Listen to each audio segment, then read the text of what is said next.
c'était la joie et la délivrance à 22h39, sur le court Châtrier, vendredi 11 juin 2021. Lors de la demi-finale opposant Novak Djokovic à Rafael Nadal, à Roland-Garros, les spectateurs ont eu peur de ne pas pouvoir assister à la fin de la rencontre à cause du couvre-feu, fixé à 23h, imposé par le gouvernement pour limiter la propagation du coronavirus.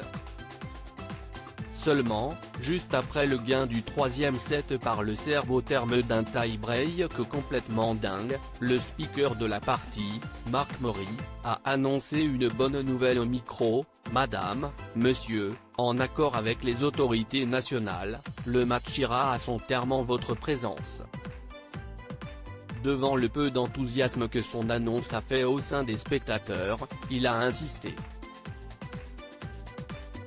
Rapidement, la joie a envahi les tribunes et les passionnés de tennis se sont alors enflammés. Ils ont alors scandé la Marseillaise, ont dansé et puis ont fini par lancer des merci Manu, en référence à Emmanuel Macron. De son côté, Gilles Moreton, le président de la FFT, s'est félicité d'une telle décision au micro de France Télévisions. Je voudrais remercier l'Élysée et Matignon de nous permettre d'aller au bout de ce suspense incroyable, de ce match de légende. On voyait cette possibilité arriver dans la programmation avec un risque, celui de 2 matchs qui durent longtemps. Généralement, un match dure en moyenne 2h40.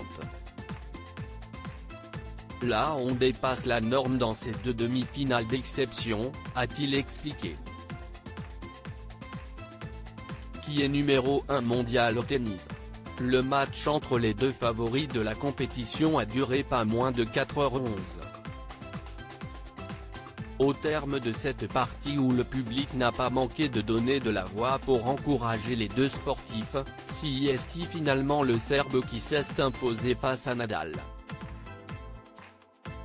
Il a ainsi fait tomber le roi de Roland-Garros. Vous avez été formidable avec moi, merci beaucoup. C'est sûrement le plus grand match que j'ai joué ici à Paris.